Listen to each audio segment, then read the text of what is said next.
Imagine owning just one rental property and legally wiping out tens of thousands of dollars from your tax bill in the very first year. Sounds too good to be true. It's showtime. There's a real estate tax loophole most investors don't even know exists. And if you understand how to use it, you can literally cut your tax bill by 40 to 50%, sometimes even more. Stick with me because I am going to show you exactly how investors in New York, New Jersey, and Connecticut, and all across the country are doing it.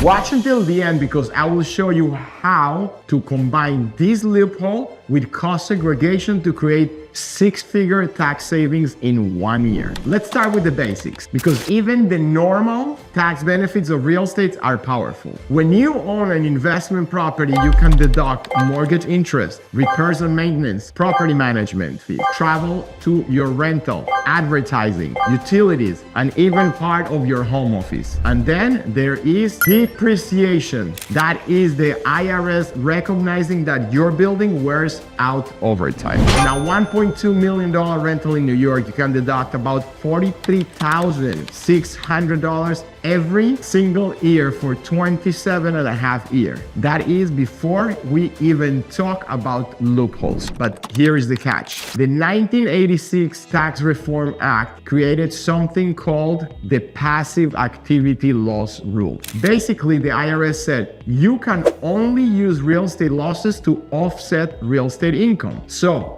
if you're a dentist making $400,000 at your practice and $60,000 from your rentals in Connecticut, you can only apply those deductions to the $60,000, not to your $400,000 salary. That severely limits your tax savings. And that is why investors started looking for the loopholes, which brings us to the short-term rental strategy. The IRS treats short-term rentals differently. If your average guest stay is 7 days or less, think Airbnb or VRBO, those rentals can be classified as active income. And if you materially participate, meaning you work at least 100 hours a year in the business and more than anyone else, your deductions can offset any income. Your job, your business, your investments. That is why this loophole is so powerful. Suddenly, those losses aren't stuck in the real estate box. They spill over into your W-2 or 1099 income. Now let's take this from good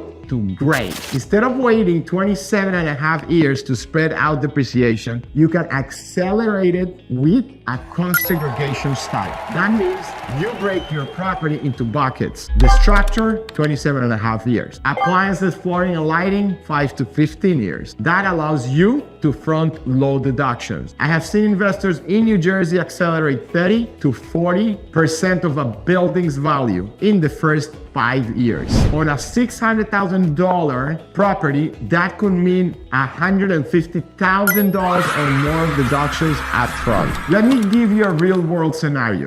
Sarah, an attorney in Connecticut, makes $300,000 a year. She buys a $600,000 condo, rents it on an Airbnb, and makes $70,000 in income. Her normal expenses, repairs, taxes, interest add up to $40,000. Then she does a cost segregation study and accelerates $120,000 in depreciation. That is $160,000 in total deductions. Because she materially participates in her Airbnb, the IRS lets her apply all $160,000 against both her rental income and her law firm salary. She effectively drops her taxable income from $370,000 down to $210,000 in 1 year, saving tens of thousands of dollars. This strategy is a game changer. You don't need 750 hours to qualify as real estate pro. You don't need a hotel. You just need to meet the short-term rental requirements and participate in your business. And here is the kicker. You can stack this with smart financing like DSCR loans to scale. Instead of one Airbnb, you can buy 2 or 3. Use creative financing and multiply your tax savings and cash flow. So here's my advice. Keep good records, track your hours, and work with a tax strategist who understands real estate. Even if you're new, start small. One property on Airbnb, New York, New Jersey, or Connecticut, and build from there. Thanks for watching. If you're ready to take the next step or you just need help figuring out the smartest financing for your next deal,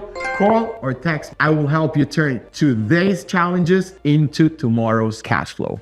If you want to learn how to use financing to grow your portfolio, check out my DSCR loan tips and tricks playlist. Inside, you'll find powerful strategies, lender insights, and real-world tips to help you close more deals and maximize your cash flow.